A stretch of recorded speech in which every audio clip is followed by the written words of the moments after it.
And if you'll remember, in the last lesson, we talked about how the AI has somewhat of a negative opinion on the 5-3 byte itself.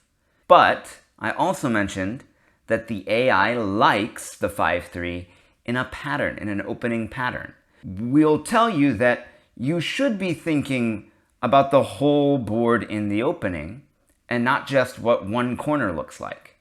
So I'm going to introduce to you guys the two basic opening patterns for the 5-3.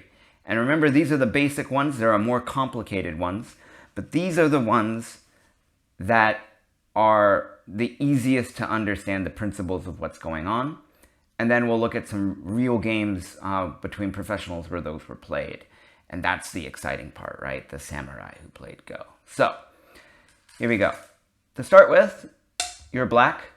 The 5-3 in the top right-hand corner, for example, this 5-3, not this one. They look the same, and they technically are, but your perspective would have to get shifted over to play your opening on one side or the other. We want to play this one, easiest to follow. Now, the first pattern I'm going to introduce to you is if white plays in the upper left-hand corner. Doesn't matter what white plays up here. It could be the 3-4, it could be the star point. Let's start with a 3-4, for example. We're going to play diagonal from our previous corner. And once again, this 5-3 point, not this one. Not this one. We want to play this one. And the idea in this diagonal opening is we are pincering this upper corner from far away. Imagine that these are the farthest pincers you could play, right? Not a 3-space, not a 4-space pincer, but these massive corner-to-corner pincer. The classic idea here is when you play a diagonal opening as black, it's going to lead to a fighting game, an aggressive game. And that kind of game favors the 5-3. So next, if this is a modern game, which, we are living in the modern age, so it will be, white's going to play in the empty corner pretty much 9 times out of 10. So let's say they take the star point. I actually had this opening happen to me yesterday at the Go Club that I play at. I played this diagonal opening, and this is how my opponent played. The next response you should have is to approach this corner that you have pincered. Your diagonal stones, your 5-3 stones, are supporting your approach to this corner. My opponent played a very loose modern kema, like this, the knight's move, but they might play anything like this, to a kick. Anything like this favors you as you are claiming the side. So, for example, let's say your opponent makes this jump like my opponent did. My next recommendation is to make a 1-2-3 space high extension on the side. The reason we don't enclose a corner is because we want our opponent to approach. We are inviting complications when we play the 5-3. And so we want our opponent to approach, and we are preparing for their approach.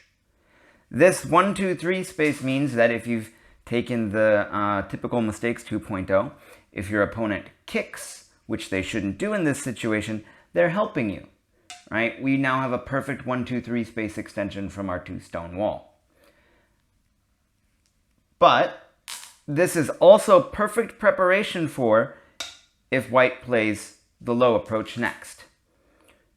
We will play on top, and we'll play this very simple joseki. For example, we now have the perfect extension from our 5-3 wall that we've made, and it was already in place. And so if your opponent plays along like this, we get sente. And we can come back up here and attack these 2 white stones. And if white kicks, for example, we stand. And we've got this wonderful moyo that's growing here on the side. and we've got a nice extension going on with our other 5-3 stone. And we can come down here and deal with this in any way we want. We can invade, anything like that. But I hear some people in the background going, but Matt, what if they don't play the low approach? What do I do then? well, let's go back a little bit here. This was our situation. We played this extension. What if white plays the high move? Well, this is one of the aspects of the 5-3. It's very mobile. It's very flexible. So if your opponent plays the high approach, simply switch to playing a very nice territory-oriented game. You can follow up here if you'd like, which makes a wonderful little shape here on the side. Or, since you get Sente from this, come up here and enclose your corner now. White is refusing to give you the opportunity to make the game super complicated. But by doing that, he's giving you some territory advantages in the opening. So this is another aspect of the 5-3. If your opponent says, no, I'm not going to fight you, you can switch to a territory-oriented game really easily. And it puts you ahead, like this. If you want, you could even start by invading the 3-3 point, like a modern opening would. And if you get Sente out of that, come back up and enclose your corner, right? So that would be a great opening if your opponent refuses to play low or play the complicated versions of anything. And of course, if they come in here and they play the 3-3 invasion, you're happy with that now. You've set up this wall, right? You've got this extension from your wall. So it's okay now. It's okay if white comes in like this. This is what you want them to do. And that's, like I talked about in the previous lesson, one of the things you want to think about with the 5-3 is you have this weakness. How do you make it not a weakness? And it's by getting this extension first. Now, if white comes in, we're happy about that. He's giving you the thickness that you've already made preparations for. Right? If this stone is in here and white gets out of here in Sente, then he can come up here and he can pincer your stone and he can ruin the extension from your wall. But you already have this move. So you should be happy if white invades your 3-3 point here. So here we are back to our blank board. The other basic opening, once again, we're going to start with this 5-3. And now instead of here, what if white denies you the diagonal and plays down here, which lots of modern players do? This is going to lead to a more peaceful game. So by move 2, white is already telling you, not going to be looking for the most complicated of games. So take that into consideration, and our next move is going to be this 3-4. And the idea behind this shape is black's 5-3 is pointing at the weak side of his 3-4. So that if and when white approaches it, you have support for your pincer.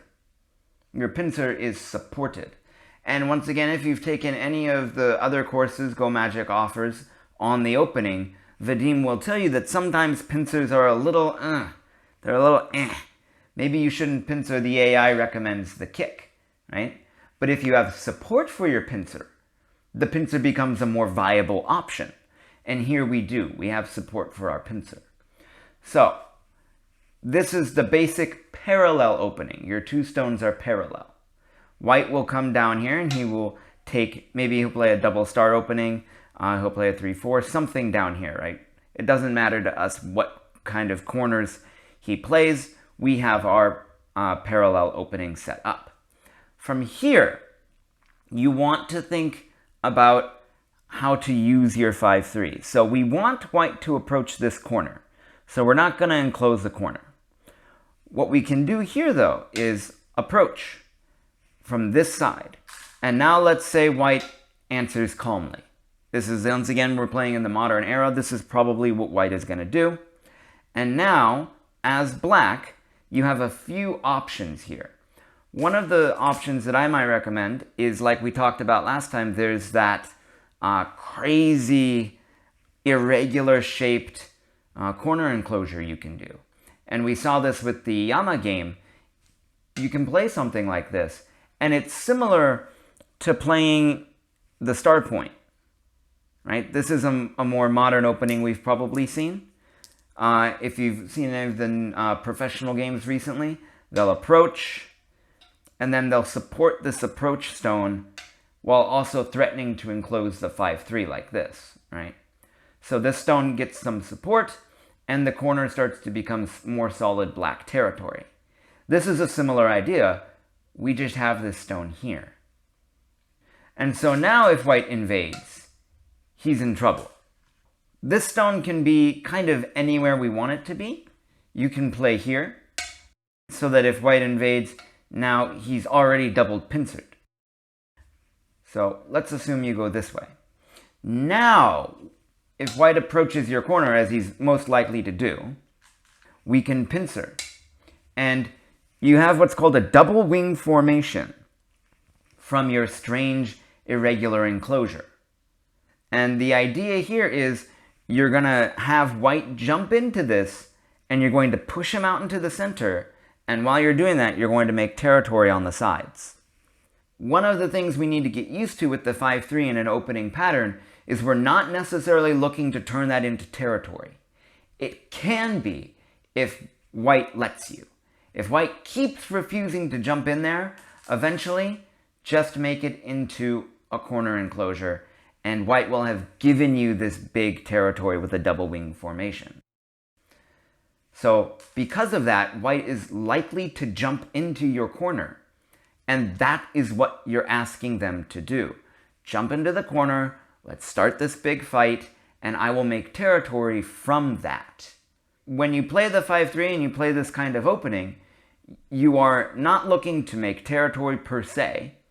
You are looking to make a complicated fighting game based on what happens in this corner.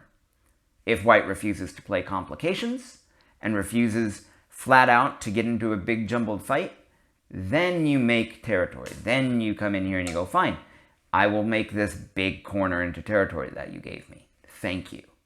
So these are the basic 2 opening patterns that you can play with the 5-3, and they work. Again, start with this 5-3, and then if white plays in the upper left, you play this 5-3, pincering.